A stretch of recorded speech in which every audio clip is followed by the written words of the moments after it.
Hello, everybody. This is Empowering Democracy. It's another Dump the Corruption show. And the topic of it is Zoomers and the climate emergency. And I'm joined by my good friend Dee Pierce, the host of uh, Around the World with Dee and Friends. I'm happy to be here. Thank you, Dee. I'm very happy to have you here. And we will proceed.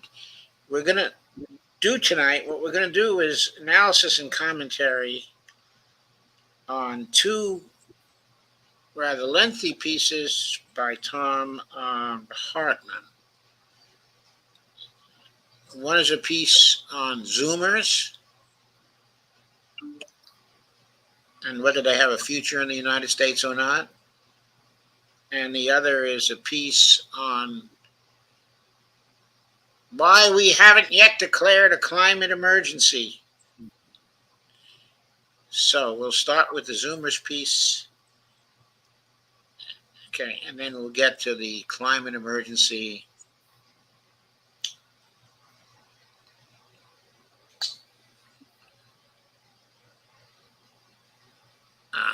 Let me find it. Here it is.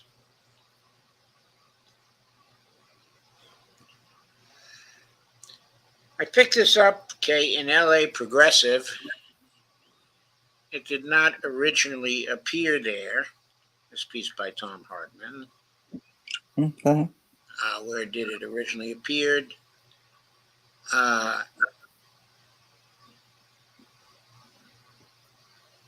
It evidently appeared in the Independent Media Institute.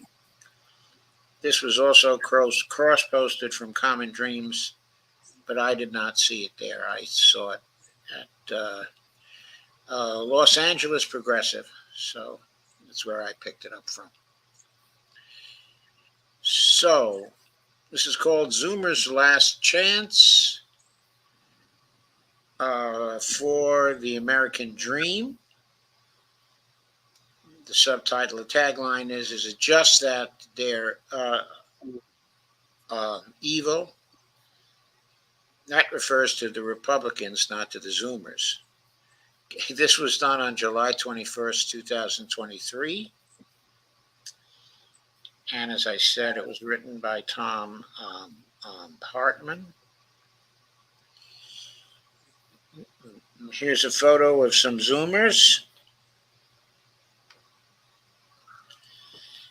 It starts, Supreme Court Justice Elena Kagan was pulling no punches in calling out her 6 Republican colleagues on the Supreme Court in the student loan case, Biden versus Nebraska. None of the Republican states suing would have lost a penny had Biden's student loan forgiveness program gone forward. There was no injured party, and therefore no standing to even be before the Supreme Court. Now, just commenting on this, that is absolutely right.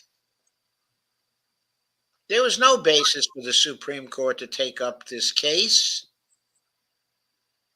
because none of the Republican states suing would have lost a penny. And to get standing in the Supreme Court, you have to be able to show that you would be damaged by a particular activity of the government.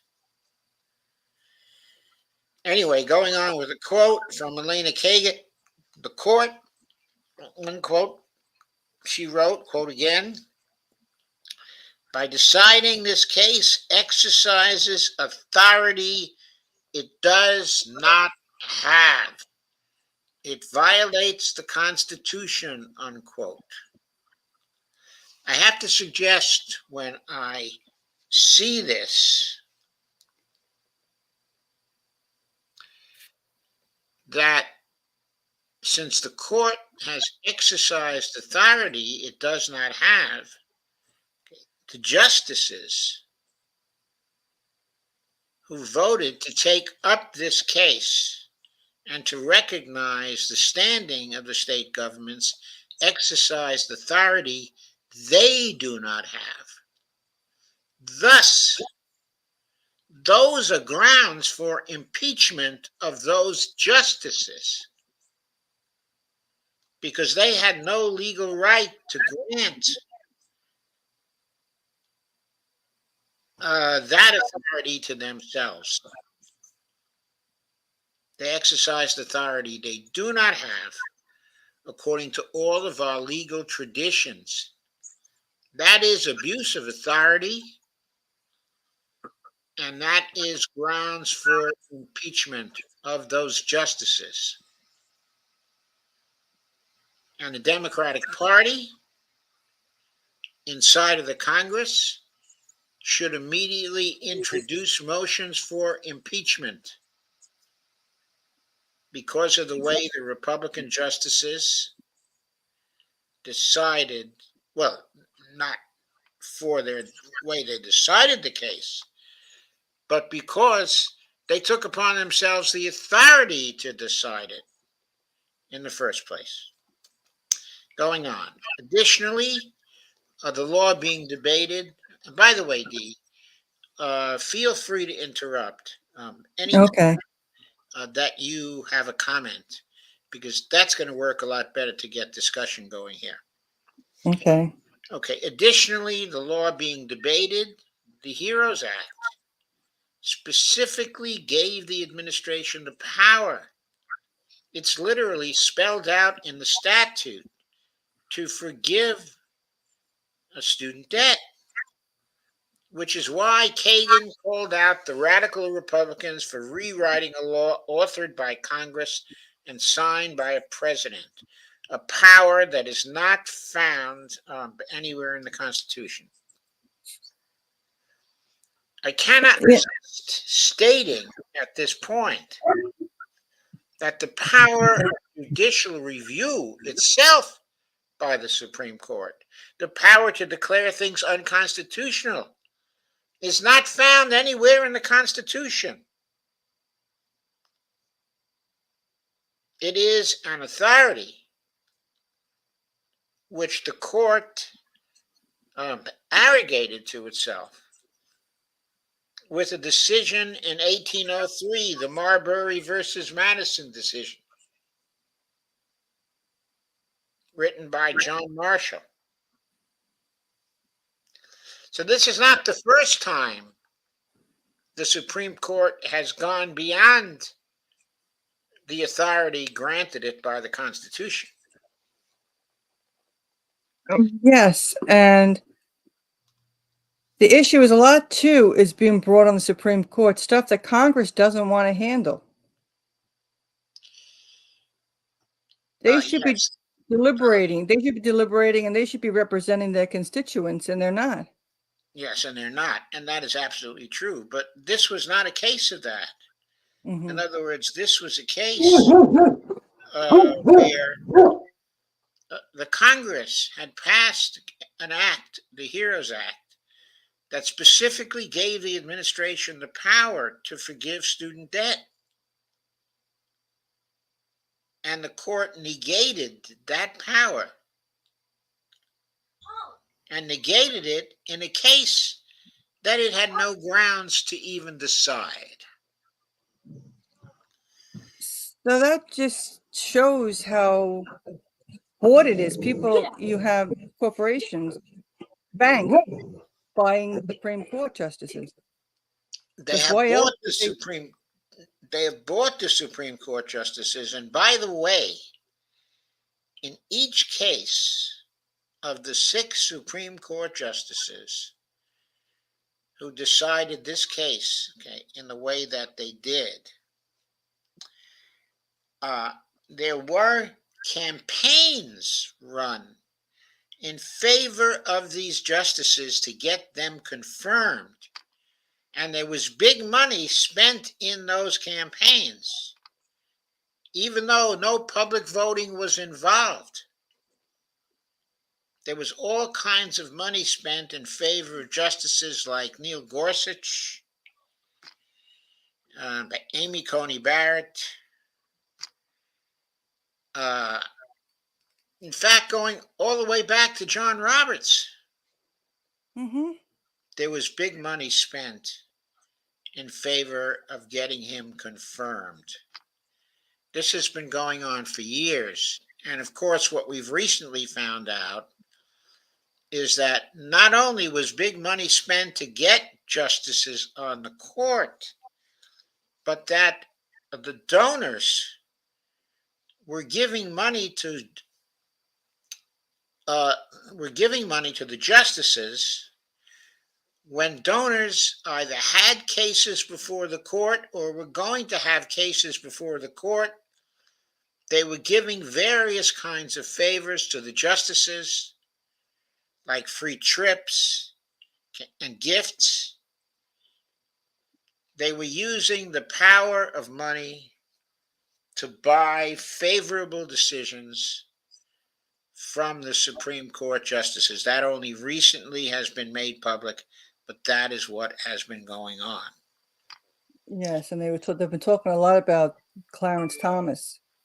Yes, but also it has come to everybody's attention that also near Gorsuch, and Amy Coney Barrett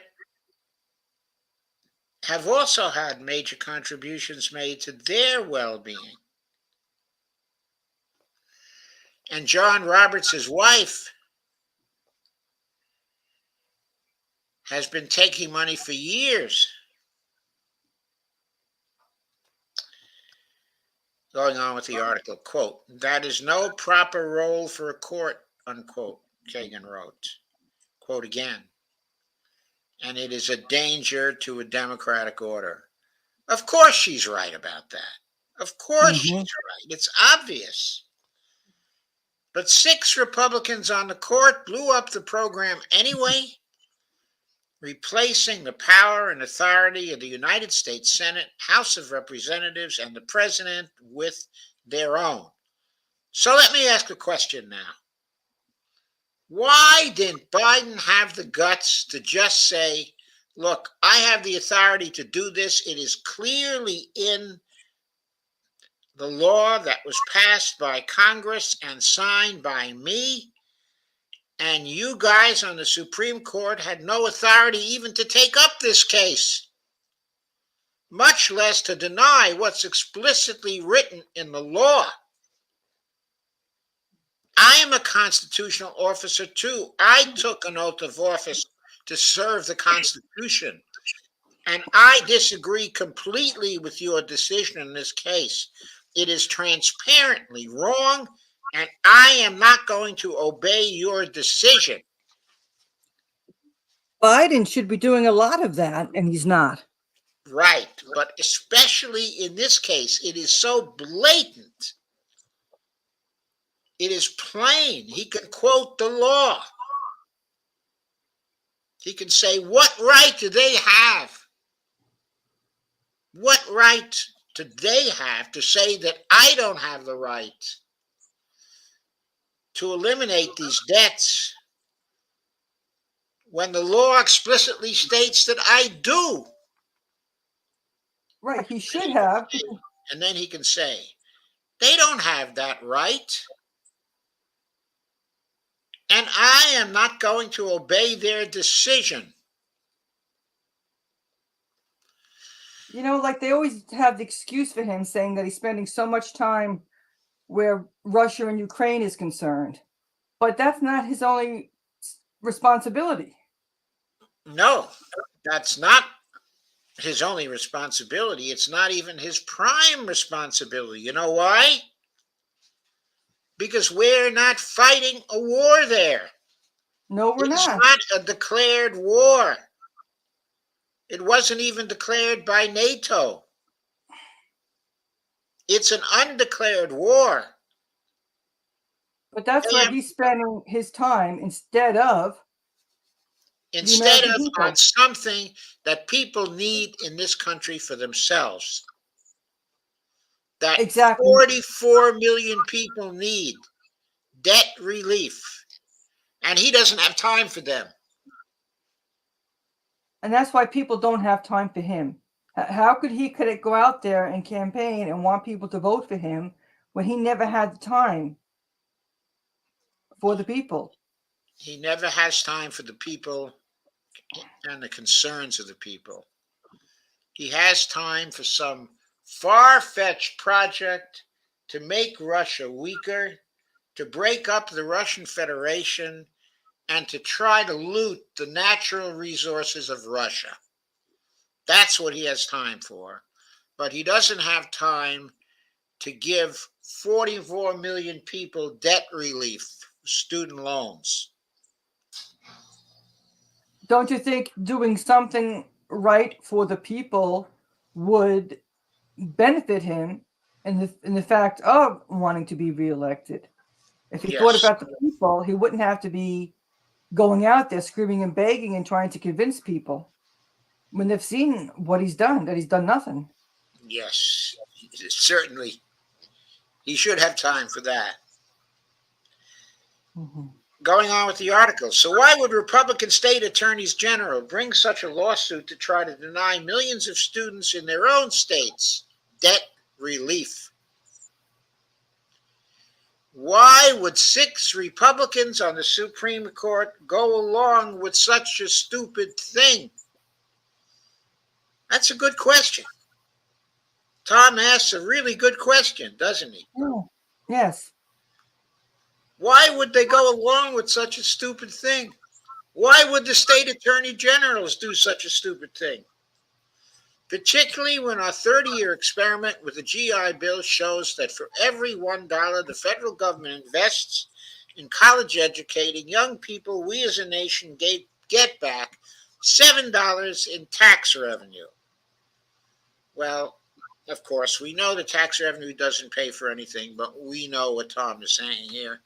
Okay, economic benefit, and there is an economic benefit because the $7 in tax revenue drains money out of the economy and thereby helps to control inflation, and that is the economic benefit of tax revenue because it gets destroyed by the federal government in the settlement.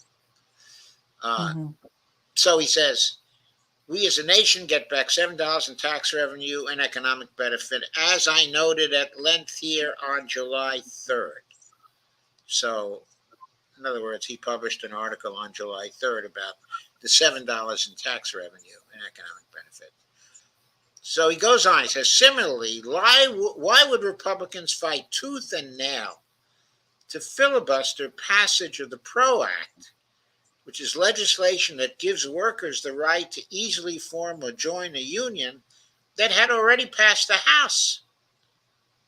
If a corporation is organized money, why do they believe it's wrong for workers to have a small bit of power by organizing themselves and protecting their labor? That's another good question. Tom is really hot tonight. Mm-hmm. Why, when the rights of queer Americans were before the Supreme Court, would a Republican majority allow companies to violate Colorado's public accommodation laws and openly discriminate against them? What was so important to the Republicans on the court that it would provoke a decision so vicious that Justice Sotomayor was moved to write, quote, today the court, for the first time in its history, grants a business open to the public a constitutional right to refuse to serve members of a protected class. This is heartbreaking. Sadly, it is also familiar. When the civil rights and women's rights movements sought equality in public life, some public establishments refused. Some even claimed, based on sincere religious beliefs, constitutional rights to discriminate. The brave justices who once sat on this court decisively rejected those claims. unquote. Any comments, Steve?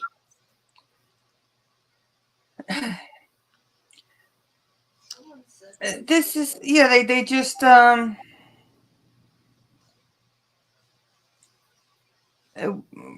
it's like everybody's just bored. There's nobody has the oomph to stand up for anything, stand up for what's right, or Yeah, be that person, to be that one person that will stand up and say, hey, this is wrong. I'm yeah, not going to right. go along with it. This is also another case where Joe Biden could have said, hey, this is a crazy decision. It's against all precedent by the Supreme Court. It's against all the progress we've made in this country over the last, what is it, since 1940 or thereabouts? Over the last 83 years. And I'm not going to enforce this decision because you folks on the Supreme Court are nuts. I don't have to enforce your decision here. I'm a constitutional officer too. I swore to uphold the Constitution. What about wanting to take the health care away from It, Well, that's an issue which is implied by this. Okay, it's not a separate issue. Why are Republicans in state after state working so hard to deny citizens the right to vote? Why are they outlawing abortion, forcing women out of the workplace and into situations where, without a husband to support them and their child, they may end up destitute and homeless? Question mark. I think Tom is asking wonderful questions today. it's a good question. Why? Yeah, why is the court doing this? What is with them? What is wrong with them? Why are they targeting birth control next? Are they nuts? They're Yes, targeting birth control. They're nuts. yes, they are nuts. And this is like when we do the show and we're talking about with the changes with Israel. Doesn't it feel the same? Why don't they go back to the 19th century where they belong? Mm-hmm. Why do Republicans work so hard to destroy public education? Republican politicians in both Arizona and Florida have instituted statewide voucher programs, which history shows gut and ghettoized public schools for all but the upper middle class and wealthy children whose parents have the money to match the vouchers with tuition payments. Why would they do this? And why are they exclusively attacking public school teachers and public librarians? Why, in the affirmative action case where students were merely asking for enforcement of the Equal Protection Clause of the 14th Amendment, would the Republicans on the court strike down race-based considerations that are minor compared to those given to, quote, legacy, unquote, students of mostly white, wealthy alumni? The decision was so brutal, it prompted Justice Ketanji Brown Jackson to write, quote, it would be deeply unfortunate if the Equal Protection Clause actually demanded this perverse, ahistorical, and counterproductive outcome. Quote, to impose this result in that clause's name when it requires no such thing, and to thereby obstruct our collective progress toward the full realization of the clause's promise, is truly a tragedy for us all, unquote. So here is another decision which Biden could have just ignored and put forward his own legal justification and said that he is a constitutional officer too, and he is bound to defend the Constitution against all enemies, domestic and foreign. And in his view, the majority on this Supreme Court has cast itself as among the domestic enemies of the United States. Their actions indicate that. And I am not enforcing this decision. There's clearly a strategy at work here, from Republican actions at the state and local level, all the way up through Congress and onto the Supreme Court. But what is it? It's way too facile, too easy to simply say they enjoy hurting other Americans, although that's the clear outcome of their action. I thought he put that well. While these and other policies are broadly supported by conservative billionaires, outside of the unionization angle, there's really little financial incentive for them. So what's driving this nationwide, across-the-board effort to strip everybody except people of great wealth from what little power and assets they still have? Why have Republicans nationwide been working so hard this project since 1980? Conservatives issue a warning. It turns out there's a real backstory here, says Tom, one that explains it all. Most older conservatives can tell you about it, although they almost never discuss it in public, because it's considered, quote, history, unquote. Our national media never discuss it. It all started in decades after World War II. President Franklin D. Roosevelt brought America out of the Republican Great Depression with a plethora of programs in the 1930s designed specifically to enrich and financially stabilize working class people. Those policies were then carried on by Presidents Harry Truman, Dwight Eisenhower, John Fitzgerald Kennedy, and even expanded by Lyndon Baines Johnson. They included Social Security, the minimum wage, the right to unionize, also Medicare and Medicaid, the 40-hour work week, federal support for home mortgages, anti-discrimination laws, massive support for public education, the construction of highways, airports, and new hospitals, and top tax brackets that maxed out at 91% on the morbidly rich and 50% on the most profitable corporations.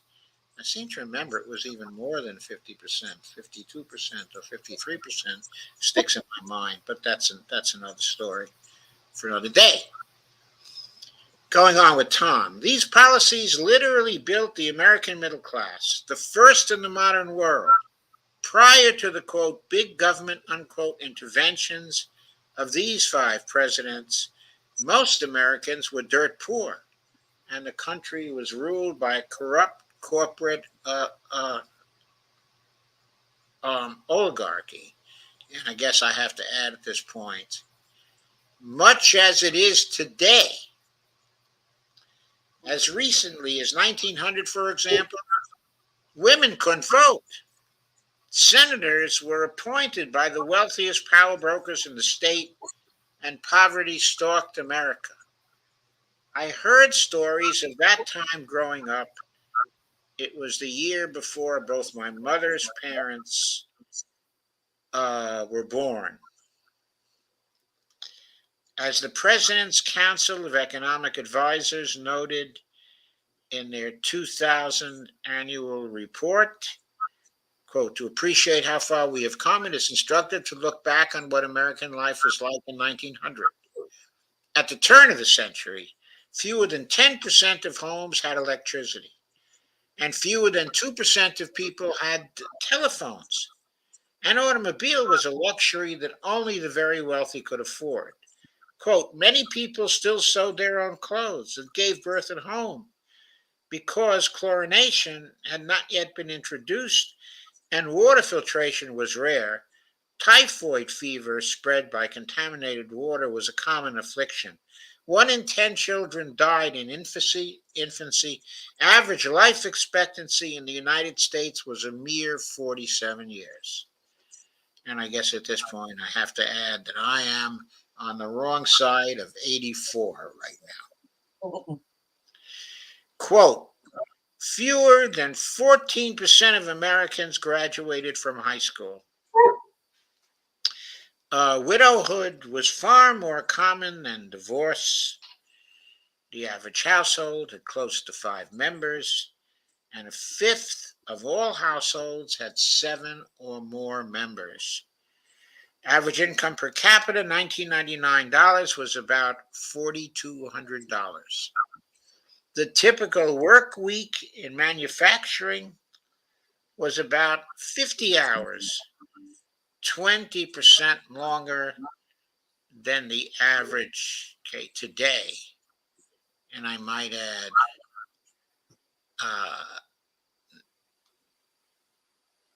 maybe 60% longer than some average work weeks in Europe today. But after World War II, as FDR's, Truman's, and Eisenhower's programs really took hold, the middle class began to grow like never before in American history. Cities and suburbs boomed, and even rural areas became wealthier as farming technology improved by leaps and bounds. It looked like the best of times, like it could last forever, like it would really fulfill the Declaration's goal of the pursuit of happiness, unquote, for well over half our country. But Republicans were worried about all this middle class prosperity and what it would mean for the country. Russell Kirk published his 1951 book, The Conservative Mind, arguing that with clearly defined, quote, classes and power structures, unquote, essentially without the morbidly rich in complete control, society would devolve into chaos. The middle class, growing as rapidly as it was, Kirk and his colleagues warned, was a threat to the social and thus political stability of America. It threatened the American experiment because middle class people just didn't have the class sensibilities, the upbringing, the education to handle the kind of wealth they were being handed by all those good union jobs and the social safety net that backed them up. If What a not, bunch of BS. I'm sorry, say that again. I said, what a bunch of BS. Yep. Yeah, a little BS. If not stopped, Kirk and his acolytes warned, it's absolutely BS. Warned, disaster was imminent. Not just disaster for rich people, disaster for all Americans. Socialism, communism, social unrest, political chaos, the rise of demagogic politicians who would be embraced by the ignorant masses. These were all things Kirk believed would naturally come out of the rapid enrichment of a class of Americans who had just a generation earlier been mostly dirt poor. He and his followers essentially predicted in the early 1950s that if college students, women, working people, and people of color ever got even close to social and political power at the same level as that generation's educated white men, all hell would break loose. Throughout the 1950s, Kirk only developed a small following. The most prominent of his proponents were William F. Buckley Jr. and Barry Goldwater. Oh my goodness. Most Republicans, though, considered him a crackpot. After all, things seemed stable and happy as the middle class relentlessly continued to grow. The biggest controversy was whether TV cameras should show Elvis's hips on the Ed Sullivan Show. But then came the 1960s, and forgive the expression, the shit hit the proverbial fan. The birth control pill was legalized in 1961, and by 1965 was in widespread use. Sexual liberation and the women's movement swept the land. 1964, President Johnson told the country one of our warships had been attacked in the Gulf of Tonkin off the coast of Vietnam, and we were going to war. Later that year, he instituted the first draft since World War II. I'd be remiss if I didn't mention that President Johnson told the country a lie. One of our warships was not attacked in the Gulf of Tonkin off the coast of Vietnam. The incident was manufactured by ourselves so that President Johnson would have an excuse to go to war and to institute the first draft since World War II. Psychology professor Dr. Timothy Leary introduced America to LSD. And in June of 1964, Ken Kesey began his Acid Fuels Merry Pranksters bus trip across America to spread the word. An acolyte of Leary's, Keith St. Clair, came to Michigan State University in 1966, which, by the way, is where I got my PhD, and gave me my first LSD experience in the local Methodist church. I must confess, I was never any part of an LSD experience. It was spreading across the nation like wildfire, along with the Maharishis and Beatles meditation. Tom Hayden's 1962 Port Huron statement had energized the Students for a Democratic Society. Okay, at that time, I was actively involved. Well, this was in 1959, 1960. I was actively involved in the chapter of the Students for a Democratic Society at Cornell, and we began activist student protests there for the first time. Anyway, Tom Hartman says the Students for a Democratic Society, first dedicated to racial and social justice. By 1965, the year before I joined, the movement had become the tip of the anti-war movement's spear. President Kennedy was assassinated in November 1963. Martin Luther King was murdered on April 4th, 1968. JFK's brother Robert, a candidate for president that year, was killed 2 months later on June 6th of 1968. The United States of America was on fire. Young men were burning draft cards. Women were burning bras. And Black people, horrified by King's murder and the ongoing brutality of white police against unarmed African Americans, lit America's cities afire. Suddenly, Russell Kirk didn't look like a crackpot anymore. He looked more like a prophet. And so Republicans got to work. The wise elders of the GOP, the morbidly rich, and Kirk's and Buckley's conservatives, yes, they were morbidly rich back then. But we have to add, there were no billionaires back then. Nothing even close to a billionaire. The Kennedys were considered to be morbidly rich, and Joseph P. Kennedy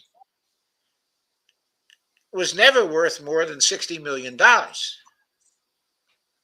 That's piker stuff today, of course. Anyway, the wise elders of the GOP, the morbidly rich, and Kirk's and Buckley's conservatives who've been warning for decades that the New Deal would end in disaster needed a plan. Tobacco lawyer Lewis Powell put together his infamous memo outlining a way to guarantee the, quote, survival of what we call the free enterprise system, unquote, in 1971.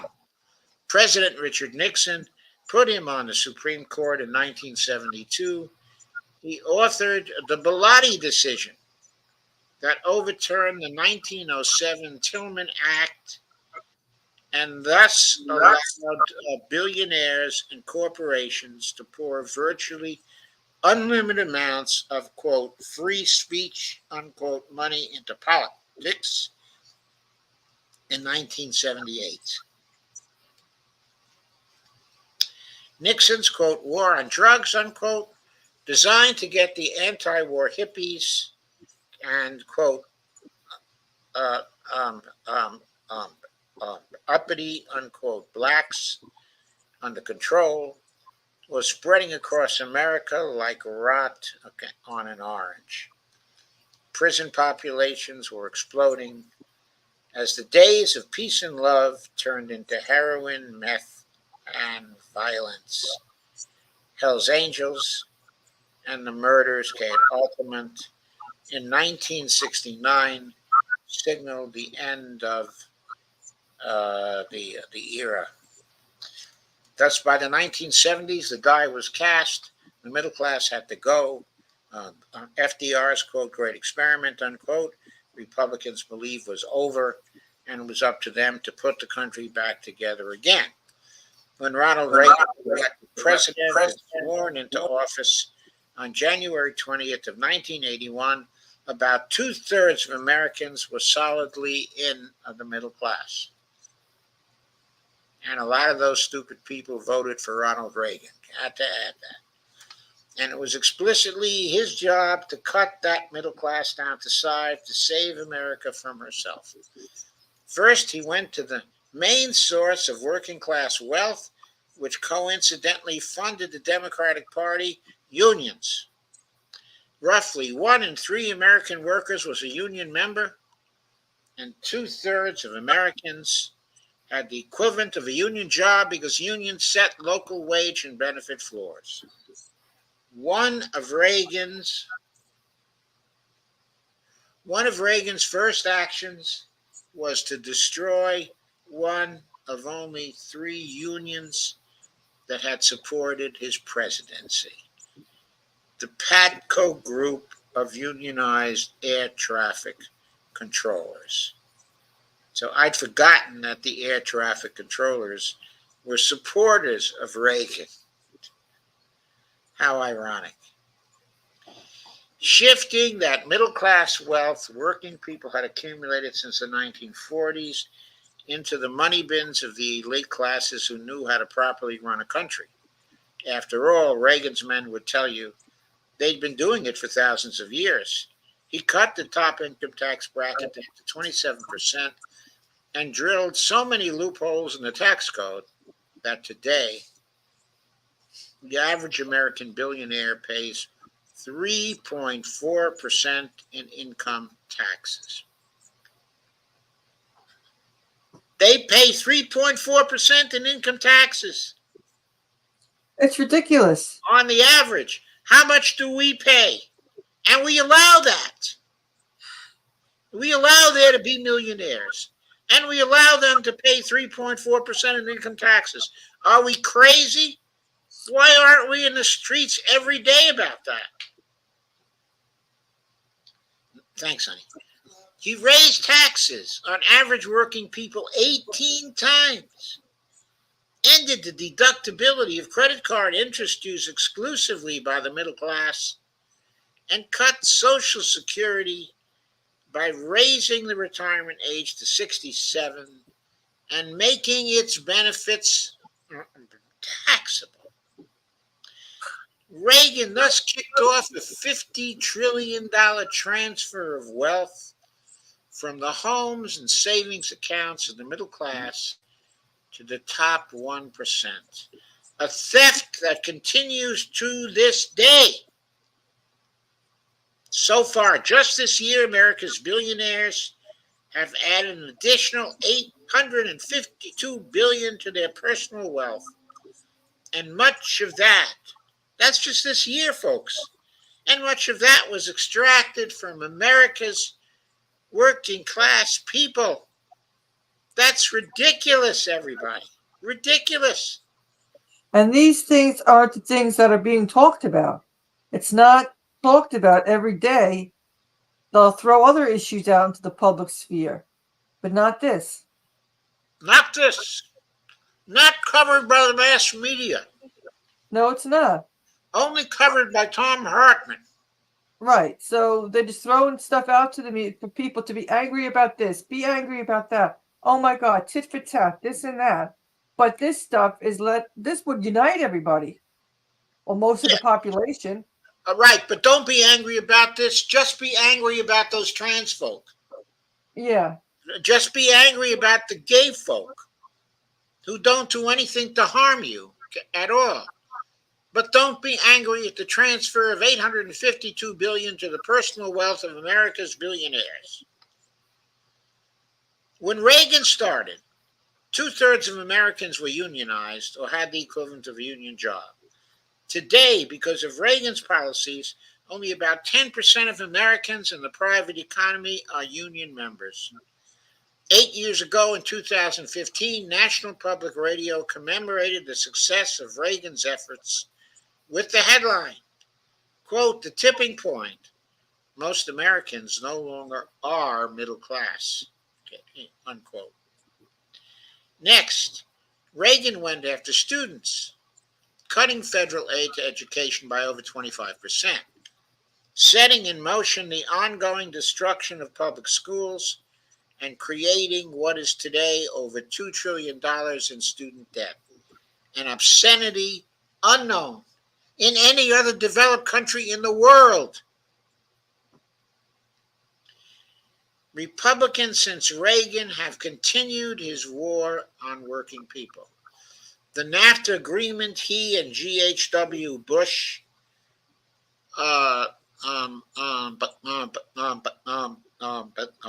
negotiated and Clinton signed, along with the GATT and the WTO treaties, have since shipped over 60,000 factories, an estimated 15 million good-paying union jobs overseas. By the way, Yes. a huge amount of And those everybody jobs, was furious at the time. huh? And everybody was furious at the time. But of course, it didn't matter that the American people were furious. They were furious at the time, but they didn't remain furious over the years. They and their children forgot. They forgot that this was done. They do not campaign for it to be reversed. They allow people who get elected to the presidency and to the Congress to not do anything about this. And they allowed it through the 80s, through the 90s, and through the 23 years of this century. There's some talk about that. There's some efforts to get jobs back or to get new jobs, in their place. And there is a union movement at last. For many years, there was no visible union movement. So things are changing, but far too slowly, not rapidly enough to make this country a democracy. George W. Bush initiated a private takeover of Medicare with the Medicare Advantage, quote unquote, scam that has now trapped half of America's retired people into plans where insurance companies routinely deny coverage, tests, treatments, and reimbursements.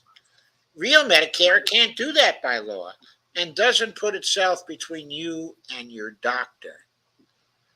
And Tom Hartman's completely right about that. If you're in a Medicare Advantage plan, as I am, and by the way, not entirely voluntarily, if you're in a Medicare Advantage plan,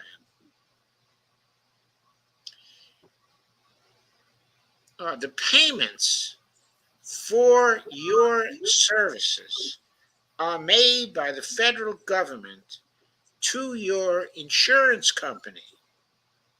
And your insurance company stands between you and your doctors.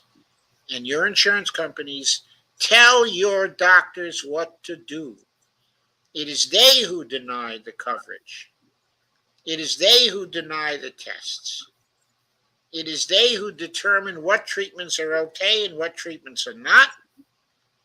And it's they who determine the reimbursements. Sarah Palin talked about death panels in the federal government. There are no death panels in the federal government. They're in the insurance companies. Oh, They're in the definitely. Medicare Advantage program. He gave China, quote, most favored nation, unquote, trading status, accelerating our nation's dependence on that dictatorship for pretty much every item you can find in a Walmart or on Amazon. I have to disagree with Tom Hartman on whether China is a dictatorship. It is not a dictatorship in the traditional sense that one man runs everything. There is a distributed political party there that runs things. There's a great deal of local autonomy there. And people outside of the Communist Party, if they've been successful economically, have a great deal of power there. So China doesn't qualify for the stereotype of dictatorship, like, for example, Hitler's Germany or Stalin's Russia. It is far more complex than that and far different. Yes. It is far more similar to the kind of dictatorship that exists among the businesses of corporate America.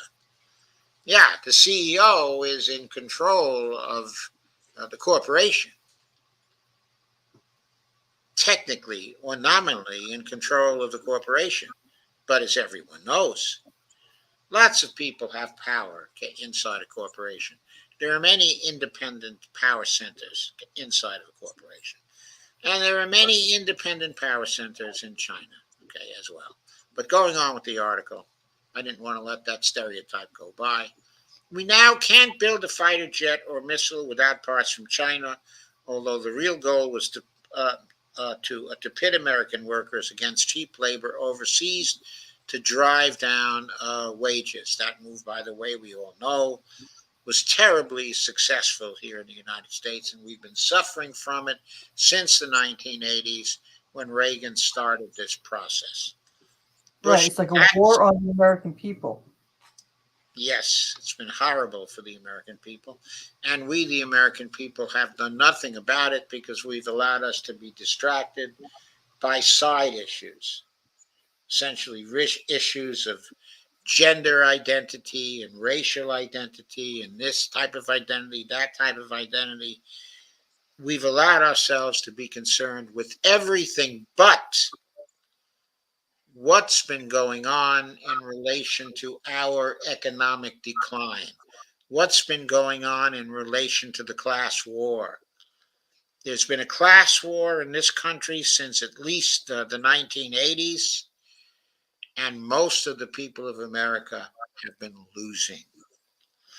Bush's tax cuts for billionaires and the two wars he lied us into added another $8 trillion so far to the U.S. debt. I can't get but too excited about that because to me, the level of the U.S. debt is not important. The United States is a monetarily sovereign nation. The level of debt does not affect our ability to spend, our fiscal sustainability. Neither does the level of the debt to GDP ratio affect our fiscal sustainability, our ability, to continue to spend. That debt can be paid off anytime. That $8 trillion can be paid off if we choose to do so. Well, it would probably be paid off in the first year. We pay off in debt, okay, each year, okay, the federal government pays off something like $70 trillion in debt. Of course, it issues new debt, it circulates debt. But the important point here is it doesn't have to circulate debt. It can pay off the debt that falls due inside of a year and not issue new debt. I know what I'm talking about on this subject. I've written books on this subject. I'm the author of the only book on the platinum coin and what you could do with it, the so-called $1 trillion coin. But it doesn't have to be a $1 trillion coin. It can be a $5 trillion coin. It can be a $40 trillion coin. It can be a $60 trillion coin. It can be a $100 trillion coin. Way more than what's necessary to take care of this $8 trillion debt that was needlessly incurred by Bush's tax cuts, okay, for billionaires. Of course, the fact that we've increased the debt, that's not what's important. What's important is that the tax cuts for billionaires produced $8 trillion for those billionaires, which they have used to control our political system. That is the real damage. And we cannot heal that damage by paying back the $8 trillion in debt. The only way we can heal that particular damage is by taxing away that $8 trillion. That is what we have to do, but not by taxing everybody for that. Taxing it away from the billionaires alone. Right. Providing Republicans with an ongoing excuse to demand further cuts to social programs benefiting what's left of the middle class. Why is that? Why do people think of that as an excuse? Because they believe that we have to tax to pay that debt back, or we have to borrow to pay that debt back. We don't have to. The federal government is a monetary sovereign. It can create the money that's needed to pay back all the debt, okay, that we have. It can do it through issuing platinum coins. It can do it by the Congress simply ordering the Federal Reserve to create the money that's needed to pay back the debt that's due in any given fiscal year. That is known as overt congressional financing. And of course, Trump tripled down on the whole GOP agenda between his tax cuts, trade policies, gutting federal regulatory agencies that protect workers and the environment, and pitting the 2/3 of Americans who can no longer withstand the shock of an unexpected $400 medical or car repair bill against each other. That is what Trump has done. He's pitted us all against each other, and he's continuing to do it.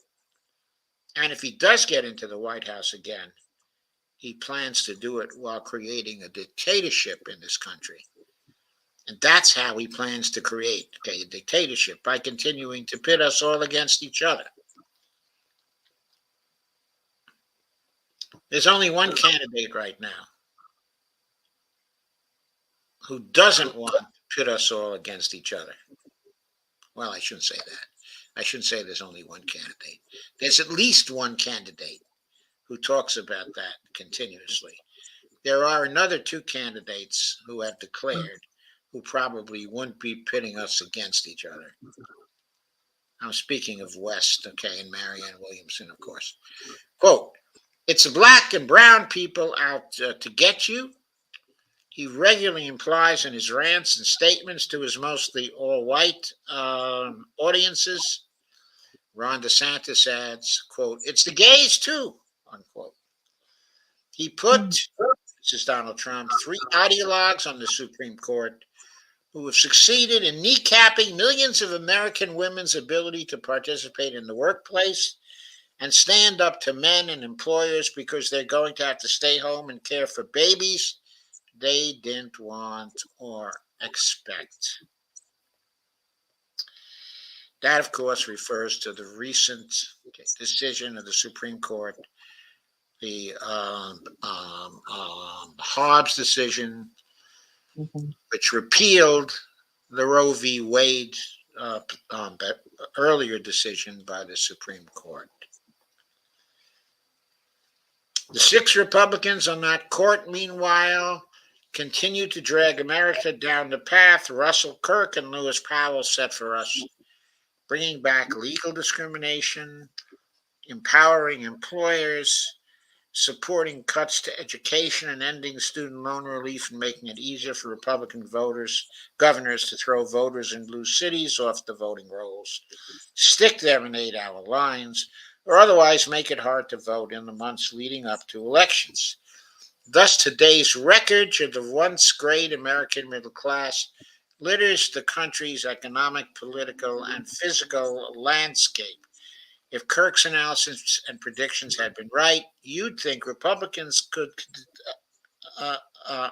today declare, quote, a mission accomplished, unquote. They've succeeded in gutting the middle class they thought was so dangerous.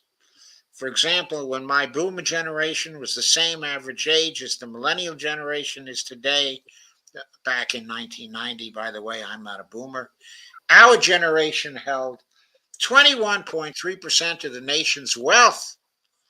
Louise and I shared in that wealth. That's his wife's name, Louise.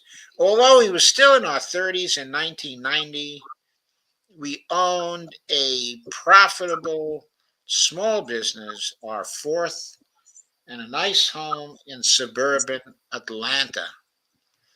That was, in fact, quote, the American dream, unquote. It was normal then. My dad, born in 1928, who worked in a tool and die shop, was able to buy a house, a new car every 2 years, and take a 2-week vacation every year because the middle class in America before Reagan had a pretty damn good life. He retired in the 1990s with a full pension that let him and my mom travel the world. He worked at a tool and die shop. Mm-hmm. That's what came from being a union member in a tool and die shop back then. So millennials today, in contrast, are about the same number of people as boomers were in 1990, but hold only a 4.6% of the nation's wealth. And if they're the same age I was in 1990, they're mostly struggling to own a home, are deeply in debt, and find it nearly impossible to start a small business. Yes, you read that right. Boomers in the 30s own 21.3% of the nation's wealth. However, millennials in their 30s today own 4.6% of the nation's wealth. And the story for Zoomers is pretty much the same. As Bank of America research report noted, like the financial crisis in 2008 to 2009 for millennials, COVID will challenge and impede Gen Z's career and earning potential, unquote. Similarly, a Stanford University study that looked at Zoomers shows the consequence of 40 years of Republican policies keeping the economy soft. Quote, college graduates who start their working lives during a recession earn less for at least 10 to 15 years than those who graduate during periods of prosperity, unquote. But the women's movement, the anti-war movement, the hippies and psychedelic 60s, and the civil rights movement weren't the dangers to America that Kirk, Goldwater, Reagan, and Buckley believed.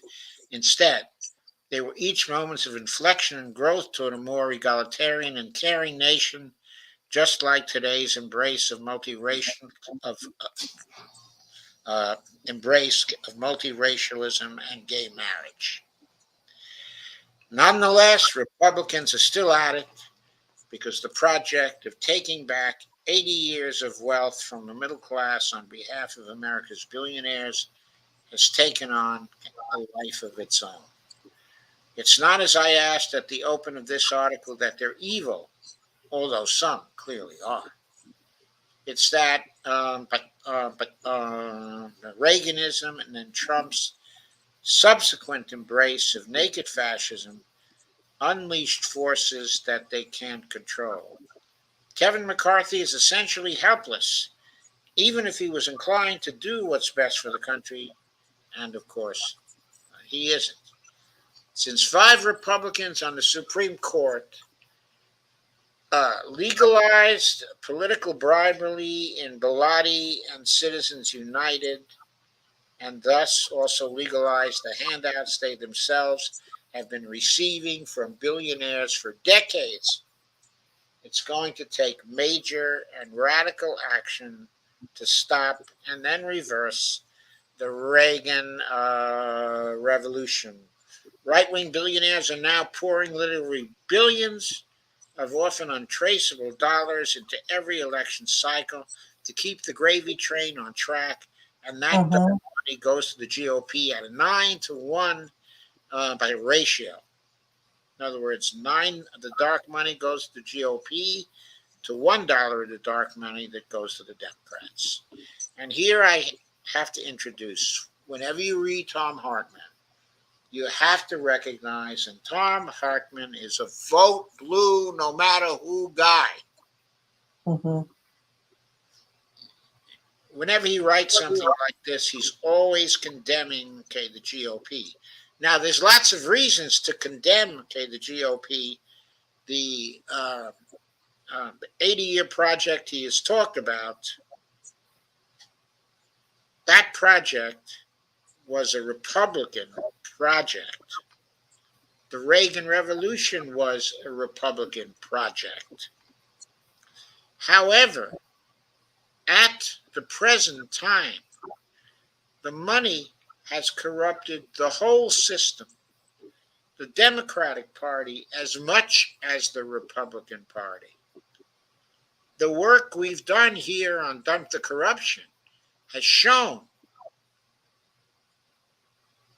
that all of the Congress people and all of the senators are taking big money for their campaigns. So they're all bought by the donors. They all dance to the tune of the donors. In fact, that's how the Republican program to destroy the middle class in this country has been accomplished with legislation since the 1970s that advantages the people with money and disadvantages the middle class, and the poor people. Why are all these mean bills passed? It's not because the Republicans are evil, though that's a part of the explanation. It's because all of the major party members, Republican Party members and Democratic Party members in Congress are all bought. And in the end, there's a bias in the system to pass these mean bills that deprive the middle class and poor people of any sort of economic advantage or economic power. That is what we've been seeing. Anyway, much of it, this money is coming from the fossil fuel industry and petro billionaires dedicated to supporting Republicans who will block any efforts to stop climate change. The momentum is still theirs, and in many ways, it's still growing. Biden has tried, and done a lot. I don't agree he's tried very hard, and I don't agree he's done a lot. United Republican opposition, however, along with sellouts like Sinema and Manchin, have defeated many of his efforts. I have to point out that judging from the vote on the increase of the minimum wage, there are at least 8 sellouts who were Democrats, not just Sinema and Manchin, 6 others. And by the way, those 6 others were all in the pocket of Joe Biden. He could have gotten them all to vote for the minimum wage increase if he had wanted to. In many ways, he is one of the sellouts. So Tom says, still, okay, I have a lot of hope.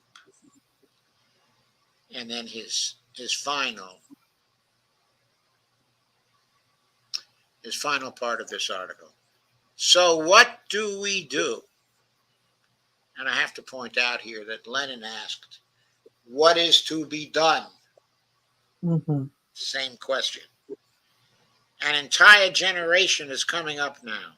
The Zoomers, who see clearly what's going on, even though they haven't lived through it. And those of us boomers who saw every moment of it and understood what was going on. And all of us pre-boomers who were still alive, who also saw every moment of it and who opposed every moment of it, but were outnumbered by the silly boomers. Sorry, I had to say that. Tom Hartman said, I was born the year Kirk published The Conservative Mind. He was born in 1951. Are increasingly waking up and returning to their political activist 1960s roots.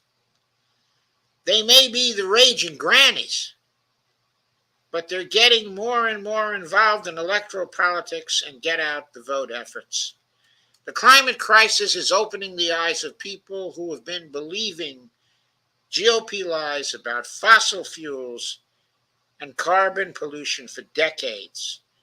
The criminalization of abortion has energized women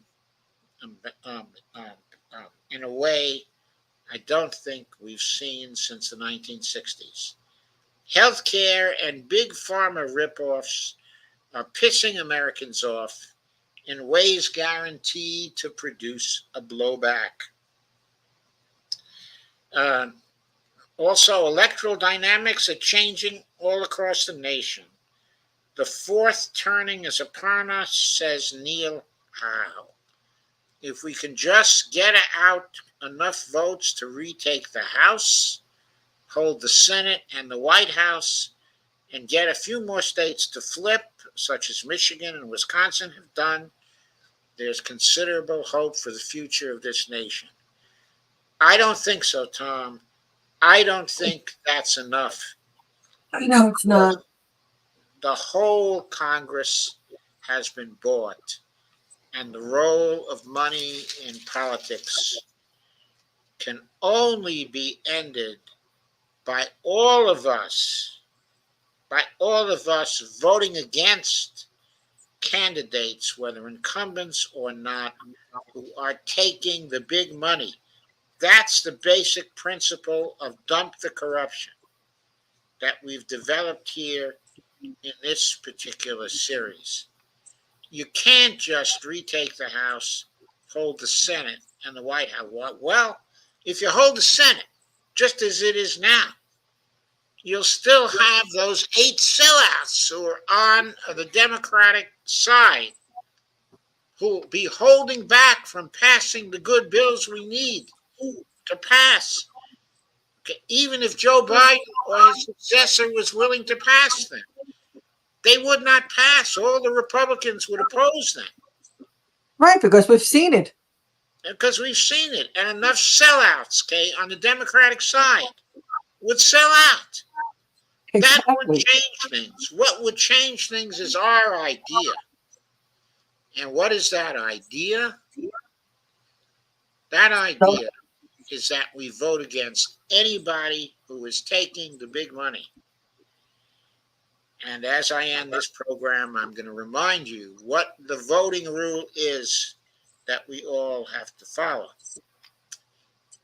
Tom says, the Zoomers may be able to lead a rebirth of the American dream if enough of us get involved. Tag you're it. That's not enough of a conclusion, okay, in my view. So I'm going to stop sharing it, and I'm going to start sharing the rule. Once more. The rule for dump the corruption is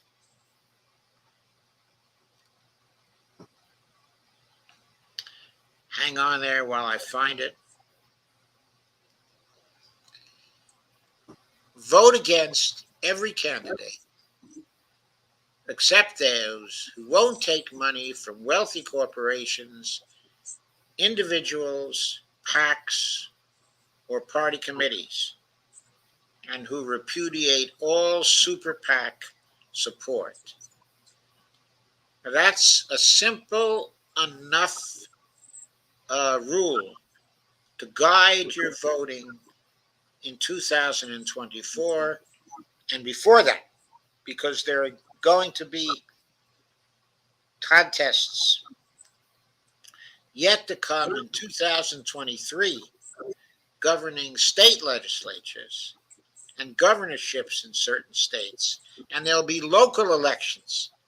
And this rule needs to be applied at every level so we get the toxic money out of politics, because when politicians see that if they take this money, they're going to be defeated, they're going to stop taking this money. And that's what we need them to do. So they are unbought. And so if they want to win, they need to look to us for support, which means they need to pass bills that are good for us, not good for the donors. That's the big central point. That's the message that I want to leave you with here. The horrible state of the nation that was outlined by Hartman, okay, in this article, that horrible state that we are living in today, the state that is shaping up to give us another choice, of the horrible Trump versus the horrible Biden. None of us want that choice. Nobody wants that choice except the people profiting from it. Why can't we have another choice? We can if we vote against every candidate except those who won't take money from wealthy corporations, from individuals, from PACs or party committees, and who repudiate all super PAC support. If we vote that way, we can have a choice of people who are unbought. And that is the important thing for us. Now, I've been at this for more than an hour. Yeah, so it was just a lot to talk about. It was just a lot. There was a lot to talk about. The other article by Thom Hartmann, which I had scheduled for tonight but will not be able to get to, that's an article from Common Dreams called Call on U.S. Leaders to Declare a Climate Emergency. That's a great article, too. And I'm going to cover that tomorrow night, because tomorrow night is the weekly neoliberalism show. Okay. And this article is just as relevant in discussing the neoliberal impact on American politics with regard to the climate emergency as it is to discuss the climate emergency in the dump the corruption type of context. So I'm going to feature this article in tomorrow's show as well. So we'll still be discussing it. It's surpassingly important, as everyone who is living through this horrendous summer has to know by now. The air is bad. If you go out for any length of time, you come back home, get into your air conditioning, you're tired. The heat Mhm. taking something out of you. It's not really inhabitable for too long. Not even if you have a car that's air conditioned. And I pity the people who don't have such a car.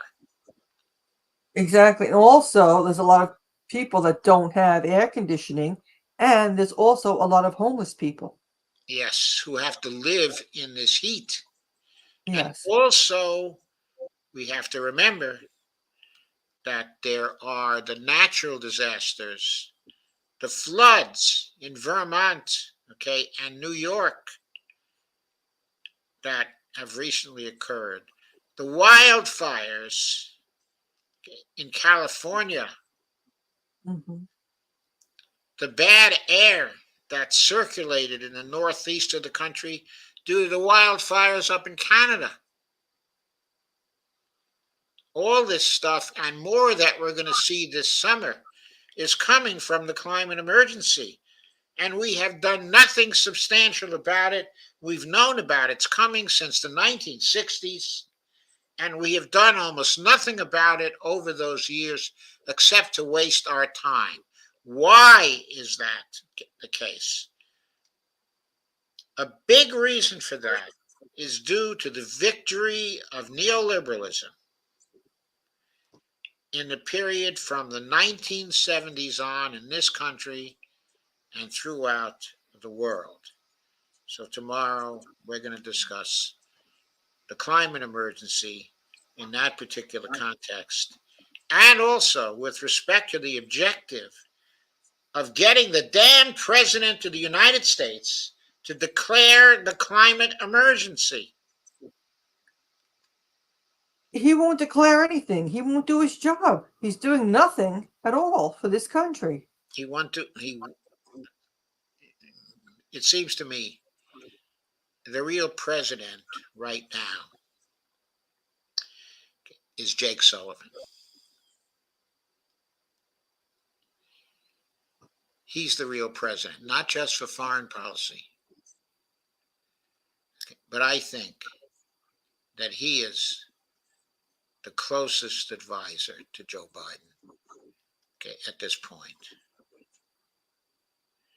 And from where I sit, when you look at he and Tony Blinken, okay, and also Victoria Nuland, Peter, and Neera Tanden, and Hillary Clinton off to the side somewhere, Mhm. exercising her baleful influence on this administration. Among all those people, the smartest one and the one with the greatest capacity to change is probably Jake Sullivan. That's my view, anyway. So we have here Andy Candy. We have Kay Ryan. Hi, Kay. You've noticed that this evening we have been discussing the views of one of your favorite people, namely Tom Hart. Andy Candy says, soak the rich. Howdy. Wouldn't it be something if you could get Tom H. On here? Well, I don't know why Tom Hartman would come on here. Maybe you could make the suggestion, but Tom Hartman and I would have a lot to talk about because we are among the few people talking about Article 3, Section 2 of the Constitution as a way to disempower the Supreme Court. Very few people talk about that, but I do, and Tom does. Tom spends a lot of time talking about the role of money in politics and things to do about it. And we can talk about the Dump the Corruption campaign. I'm sure he'll have a lot to say about that.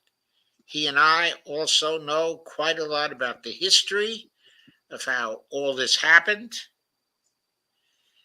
And we know a lot about the law behind this history and the role of the Supreme Court. We would have a lot to talk about. Andy Candy says it all seems like Nazi policy. Kinder, Kucha, Kirche, children, kitchen, church, keeping the class oppressed, especially women. I just wish that the ETs would land already. Oh, these classists are going to steal the general because they know people are woke. Hence the hair against the conscious.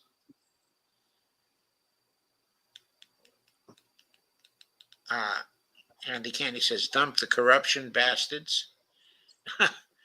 Andy Candy says, do you think Cornell is getting big money? What of Marianne? I hear rich gurus support her. I don't know where their money is coming from, but we will know because they'll be making reports to the FEC, and those reports are going to get into open secrets. And we will know. I don't know whether the two of them are taking big money, but they are the ones most likely not to be taking big money, at this point. Andy Candy says, damn cow farts. Send Tom, an invite. I can send him, an invite, but I can tell you now he's going to ignore the invite because I have such a small audience for this particular show. I think it's a better strategy if you want to see the two of us together to go to his show and suggest that he either go on my show or have me on his show to discuss particular issues. But I think it has to come from the bottom up of people who are habitual watchers, of his particular show. I do read a lot of his articles, but I don't watch his show too often. It's just not really paced for me. The points made are usually too short. The style of the show doesn't do the kind of development that I like to see. On the other hand, I do love Tom's writing, and I read quite a lot of his articles, and from time to time, I do one or two or three of his articles, in depth. Andy Candy says, hence the hate against the woke. Correction, the hate. Andy Candy says, glad I caught your show. It's always fantastic. I watch your other shows at daytime when I don't have the young uns. You rock. Well, thank you, Andy Candy. If you would share, like, and subscribe, I'd be very grateful. And if you continue to watch the show, Invite your friends. I would also be very grateful. And don't forget also D Show, Around the World with D and Friends, which is usually at 8 o'clock, and on weekends, at 9 o'clock. I am on most of these shows, as a panelist. So you can see me there. And by the way, we had a hell of a show tonight there. A hell of a show also yesterday night there. Yes, we did. We've We've been been having having gas shows there for some time, and nobody watches it. Mm. Andy says, yes, did share it. I wish you had the Cash App. I don't have the Cash App, but it is very easy to make a contribution through either patreon.com, okay, or buy me a coffee. It's very easy through buy me a coffee. Uh, okay, the coffees I think are in increments of $2.50. So you can buy as many coffees for D and I as you're inclined to buy. But D has a buy me a coffee account as well. Mhm. Okay, and I have both buy me a coffee account and a Patreon account as well. So thank you, Andy, for your comments and for coming. And okay, thanks to everybody who has seen the show tonight. I hope it gets a much bigger audience in the aftermarket. That happens actually to quite a few of my shows. Yes, I have the same issue. It's the same thing. More people watch afterwards. Yes, okay. Afterwards, I found I just happened to be looking, uh, checking out how well the Robert F. Kennedy Jr. Medicare for All show I had a couple of weeks ago was doing. And it was doing far, far better as a video than it had done as a live stream. I think Mhm. it's somewhere in 120, 130 views now. Okay, so it's getting more people over a period of time. Andy says, I couldn't figure out buying me a coffee. It kept wanting me to sign up. Yeah, you sign up, but there's no sign up charge for it.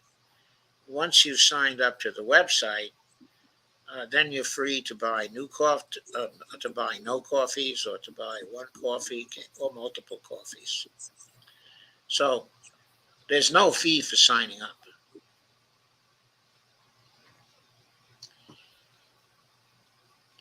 Okay, so that's the way that works. So Andy, thank you again, and we'll be on tomorrow. Okay, I'm sure D will be on. Okay, Yes, at I'll be on. 8 p.m. Okay, with Around the World with D and Friends. And I'll be on at 9 p.m. with Empowering Democracy. Uh, and this will be a neoliberalism show, but it will feature the Tom Hartman article that we didn't get to today because we had so much to comment on, okay, about it. So, D, could you stay for a minute? Yes. Okay, after we finish. Okay, I'm going to end the broadcast now.